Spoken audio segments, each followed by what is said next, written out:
आपके पास chapter second units and measurement important topic है आपके पास। आजकल की बुक्स में आपके पास ये फर्स्ट चैप्टर है आपके पास। तो सबसे पहले हम स्टार्ट करेंगे आपके पास जो यूनिट एंड मेजरमेंट की जरूरत हमें पड़ी क्यों आपके पास। तो पहले टाइम में आपके पास जो लोग मेजरमेंट करते थे चीजों को, मतलब मापते थे चीजों को, तो वो आपके पास कोई हैंड स्पैन था, फुट स्पैन था, फिंगर विड्थ थी, पाम लेंथ था, ये डिस्टेंस ऑफ ए स्टेप के हिसाब से मेजर करते थे। लेकिन ये एक एक्यूरेट मेथड नहीं था किसी भी चीज को मेजर करने के लिए।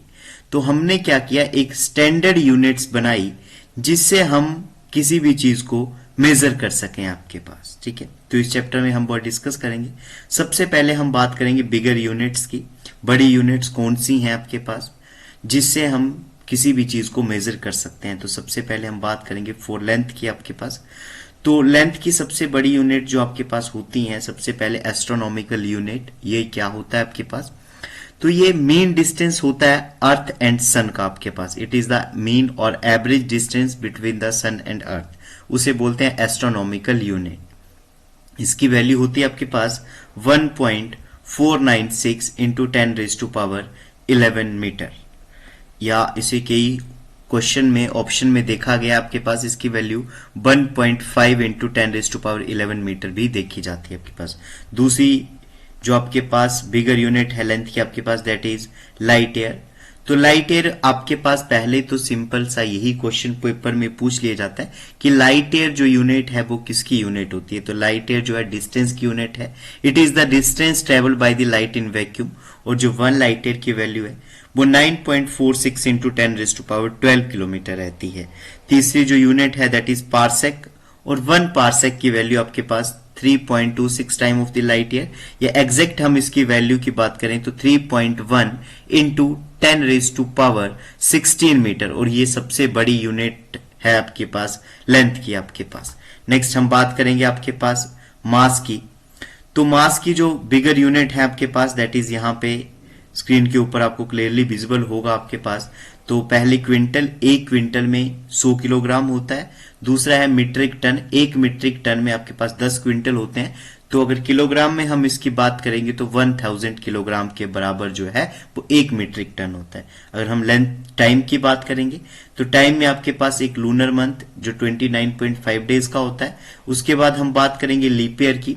तो लीप ईयर 366 डेज का होता है। डिकेड की बात करेंगे तो ये 10 साल का होता है। सेंचुरी होती है आपके पास 100 वर्ष की आपके पास, और मिलेनियम आपके पास होता है 1000 ईयर्स का। कई बार पेपर में क्वेश्चन देखे गए हैं आपके पास। ठीक है, इसके बाद नेक्स्ट हम बात करेंगे मेजरमेंट ऑफ लेंथ की। तो इसकी एसआई यूनिट क्या है आपके पास, ठीक है, और हमने इसकी जो लार्ज यूनिट है उनके बारे में तो डिस्कस कर ही लिया है। अगर कोई बच्चा चाहता है इसकी पीडीएफ लेना आपके पास तो मेरे को लिंक कमेंट करके बता देना, लिंक मिल जाएगा टेलीग्राम चैनल का, वहां से आप डाउनलोड कर सकते हैं आपके पास। ठीक है, इसके बाद जो वैल्यू ऊपर ही डिस्कस की है हमने, लाइट ईयर की वैल्यू 9.46 इंटू 10⁻15 मीटर होती है। एस्ट्रोनॉमिकल यूनिट की वैल्यू 1.5 इंटू 10⁻11 मीटर होती है, और पार्सेक की वैल्यू 3.08 इंटू 10⁻16 मीटर होती है आपके पास। नेक्स्ट हम बात करेंगे कोई स्मॉल यूनिट्स। ये भी पेपर में पिछली बार ही एचपी सेट और पैरामेडिकल के पेपर में क्वेश्चन देखा गया है। 1 माइक्रोन, जिसको हम 1 माइक्रोमीटर भी कहते हैं,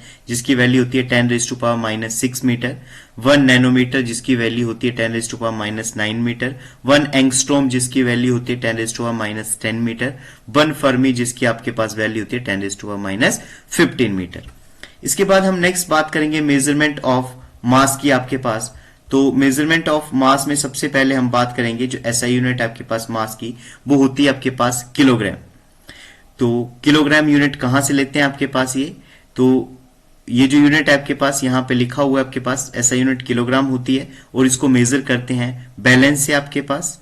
नेक्स्ट हम टाइम मेजरमेंट की बात करते हैं। तो टाइम मेजरमेंट आपको वॉच या क्लॉक से आप मेजर कर सकते हैं आपके पास, और इसमें दैट इज जो इंपॉर्टेंट है आपके पास वो है टाइम पीरियड आपके पास। तो टाइम पीरियड क्या होता है आपके पास, ये बेसिक यूनिट होती है टाइम टेकन, जो आपके पास एक कंप्लीट एक ऑसिलेशन को कंप्लीट करने के लिए जो टाइम लगता है उसे कहते हैं हम टाइम पीरियड आपके पास। ठीक है, इसके बाद नेक्स्ट टॉपिक है आपके पास that is types of error. I hope आपको स्क्रीन में क्लियरली विजिबल होगा आपके पास ये टाइप्स ऑफ एरर।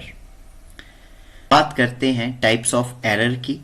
दो, पहला जो टाइप है आपके पास वो है सिस्टमेटिक एरर। ऐसे एरर जो आपके पास faulty instrument, imperfect experimental procedure या इंडिविजुअल केयरलेसनेस की वजह से जो आपके पास एरर आते हैं, ऐसे एरर को कहा जाता है आपके पास सिस्टमेटिक एरर। दूसरा टाइप है आपके पास रैंडम एरर, जो कि रैंडम या आपके पास अनप्रिडिक्टेबल फ्लक्चुएशन जो आती है आपके पास एक्सपेरिमेंटल कंडीशन में, जैसे टेम्परेचर वेरिएंस होता है आपके पास या प्रेशर प्रॉपर मेंटेन नहीं होता आपके पास, ऐसी चीजें रैंडम एरर में आती हैं। नेक्स्ट है आपके पास लीस्ट काउंट एरर, जो आपके पास रीडिंग जब हम मेजर करते हैं तो लीस्ट काउंट एरर इसमें इंपॉर्टेंट रैंडम एरर है। या रेजोल्यूशन ऑफ द इंस्ट्रूमेंट इतना कैलिब्रेटेड नहीं है आपके पास। और नेक्स्ट है पर्सनल एरर, या ऐसा एरर आपके पास जब हम रीडिंग को नोट करते हैं आपके पास या कोई प्रॉपर सेटिंग नहीं है ऑपरेटर्स की, तो इन एरर्स को कहते हैं आपके पास रैंडम एरर्स आपके पास, ठीक है। नेक्स्ट हम बात करेंगे आपके पास way of expressing an error आपके पास, ठीक है। क्या क्या एक्सप्रेस करने के तरीके हैं आपके पास एरर के, ठीक है। तो कितने टाइप के एरर होते हैं आपके पास, आई होप ये स्क्रीन पे आपको क्लियरली विजुअल होगा। पहला टाइप है आपके पास एब्सोल्यूट एरर, जो मैग्नीट्यूड होता है आपके पास डिफरेंस किस किस का आपके पास एक्चुअल वैल्यू और जो एक्चुअल वैल्यू है आपके पास और जो मेजर्ड वैल्यू है। मतलब ट्रू वैल्यू एक साइंटिस्ट ने वैल्यू दी होती है आपके पास, जैसे मान ली बॉइलिंग पॉइंट आपके पास वाटर का 100 डिग्री सेल्सियस है, लेकिन आपने मेजर किया तो आपके पास 99 आया या 101 आया आपके पास, तो एरर कितना आएगा आपके पास, जो ट्रू वैल्यू है आपके पास माइनस आपके पास जो आपकी एक्सपेरिमेंटल वैल्यू, उसे एरर कहते हैं। उस एरर को एब्सोल्यूट एरर कहते हैं आपके पास। दूसरा एरर है रिलेटिव एरर। इसकी वैल्यू कैसे निकलती है आपके पास, तो ratio of mean absolute error, mean absolute error को आपने डिवाइड करना है आपके पास value of the being measured, जो आपने मेजर किया उससे आपके पास। नेक्स्ट परसेंटेज एरर की बात करें तो परसेंटेज एरर कैसे निकलता है, experimental value minus true value divided by true value और मल्टीप्लाई बाय 100। ये फॉर्मूला है, इंपॉर्टेंट फॉर्मूला है। ऐसे आपके पास परसेंटेज एरर इसमें निकाल सकते हैं आपके पास, ठीक है। नेक्स्ट हम बात करेंगे सिग्निफिकेंट फिगर। नेक्स्ट टॉपिक है आपके पास सिग्निफिकेंट फिगर। तो जो सिग्निफिकेंट फिगर है आपके पास वो उसको कैसे कैलकुलेट करते हैं, यहां से भी हर बार पेपर में क्वेश्चन आता है आपके पास, ठीक है। तो सिग्निफिकेंट फिगर के रूल कौन कौन से आपके पास, rule for determine the number of significant figure. First है आपके पास all the non zero digit are significant. जो भी नॉन जीरो डिजिट होते हैं वो सारे सिग्निफिकेंट होते हैं। एग्जाम्पल के लिए दिया गया 253, तो कितने सिग्निफिकेंट फिगर होंगे इसमें, 3 सिग्निफिकेंट फिगर।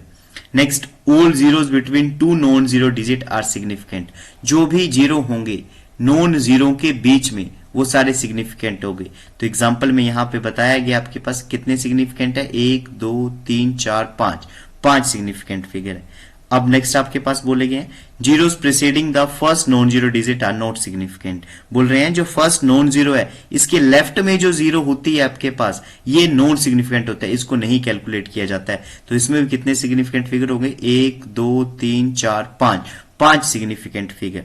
नेक्स्ट आपके पास जीरोस एट द राइट और end of the number are significant provided they are on the right side of the decimal point. अगर डेसिमल पॉइंट के राइट साइड पे आपके पास जीरो है तो उसे आप सिग्निफिकेंट फिगर में कैलकुलेट करेंगे आपके पास। जैसे 2.0 तो इसमें 2 सिग्निफिकेंट फिगर है, 3.50 इसमें आपके पास है 3 सिग्निफिकेंट फिगर है आपके पास, ठीक है। जिसको भी पीडीएफ चाहिए वो कमेंट में लिंक ले लेना मेरे से आपके पास, उसको टेलीग्राम चैनल का लिंक मिल जाएगा, वहां से डाउनलोड कर लेना आपके पास, ठीक है। नेक्स्ट है आपके पास rules for rounding off the uncertain digit. Rounding off कैसे की जाती है आपके पास, ठीक है। तो अगर जो वैल्यू आपके पास 4 जीरो से लेकर 1 2 3 4 तक है आपके पास, तो नंबर जो है वो आपके पास पिछला ही नंबर आता है, मतलब नंबर चेंज नहीं होता। Right most digit is removed is less than 5, 5 से छोटा है तो preceding number is not change, तो आपके पास आंसर चेंज नहीं होगा। लेकिन अगर वो नंबर आपके पास 5 से बड़ा है तो वो नंबर नेक्स्ट में आ जाएगा। एग्जाम्पल के लिए समझते हैं आपके पास, जैसे आपने लिखा है मान लिया 2.56, तो अगर 1 से राउंड ऑफ करना है 2.56 तो हम 1 तक राउंड ऑफ करना है इसको, तो 6 को हम मार्क करेंगे। तो 6 जो है वो आपके पास 5 से बड़ा है, तो जो 2.5 है आपके पास उसको राउंड ऑफ करना है तो उसको लिखेंगे 2.6 आपके पास। और मान लिया अगर ये एग्जाम्पल होता 2.54 तो 4 जो है वो 5 से छोटा है तो आंसर लिखते हैं हम 2.5 आपके पास। ठीक है, चलो नेक्स्ट हम बात करेंगे आपके पास यूनिट की। तो यूनिट्स क्या होती है आपके पास? यूनिट एक स्टैंडर्ड आपके पास मेजरमेंट होती है किसी भी क्वांटिटी की आपके पास, जिसका हमेशा which has the same nature as the quantity, जिसका नेचर जो है वो सेम रहता है। कितने टाइप की यूनिट होती है? सबसे पहले आपके पास सीजीएस यूनिट। सीजीएस मतलब सेंटीमीटर, सी से सेंटीमीटर, जी से ग्राम एंड एस से सेकेंड, जिसमें आपके पास जो लेंथ है वो सेंटीमीटर में मेजर की जाती है आपके पास, लेंथ आपके पास सेंटीमीटर में मेजर की जाती है, मास आपके पास ग्राम में मेजर किया जाता है और टाइम सेकंड में मेजर किया जाता है।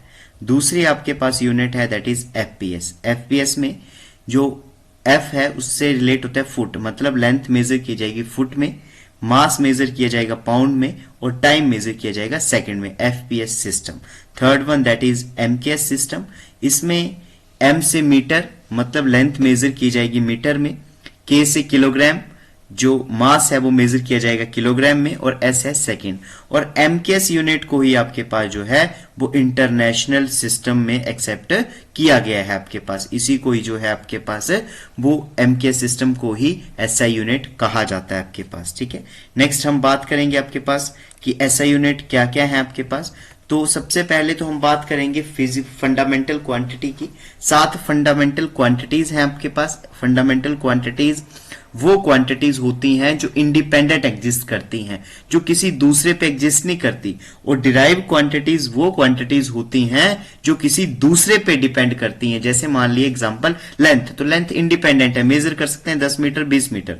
लेकिन अगर मैंने बात की एरिया, तो एरिया है लेंथ इंटू ब्रेड्थ, तो दो चीजों से मिलाकर बन रही है, तो वो आपके पास बेसिक लेंथ से बन रही है आपके पास, तो एरिया हो गई डिराइव्ड यूनिट। ऐसी यूनिट जो दूसरों से डिराइव की जाती है उसे कहा जाता है डिराइव्ड यूनिट्स आपके पास। ठीक है, अब स्टार्ट करते हैं जो फंडामेंटल यूनिट्स हैं आपके पास, उनकी एसआई यूनिट्स क्या क्या है, फंडामेंटल क्वांटिटीज की एसआई यूनिट क्या क्या है। फर्स्ट है आपके पास लेंथ, तो लेंथ की एसआई यूनिट होती है मीटर, मास की एसआई यूनिट होती है किलोग्राम, टाइम की एसआई यूनिट होती है सेकेंड, इलेक्ट्रिक करंट की एसआई यूनिट होती है एम्पियर, थर्मोडायनेमिक टेम्परेचर की एसआई यूनिट रहती है केल्विन, अमाउंट ऑफ सब्सटेंस या अमाउंट ऑफ मैटर की जो एसआई यूनिट रहती है वो रहती है मोल, लुमिनस इंटेंसिटी तो इसकी एसआई यूनिट रहती है आपके पास कैंडेला, और ड्राइव यूनिट मैंने आपको पहले एक्सप्लेन कर दिया है कि जो इन 7 फंडामेंटल बेसिक क्वांटिटीज से मिलाकर बनते हैं उनको बोलते हैं ड्राइव क्वांटिटीज और यूनिट को बोलते हैं ड्राइव यूनिट्स। तो अगर किसी को भी चाहिए होगा पीडीएफ तो कमेंट में मैसेज कर देना, पीडीएफ मिल जाएगा। और इसका पार्ट 2 अब हम नेक्स्ट वीडियो में डिस्कस करेंगे। प्लीज चैनल को सब्सक्राइब कर देना, आपको आने वाली पूरी फिजिक्स की जो प्लेलिस्ट है यहाँ पे मिल जाएगी। Thank you.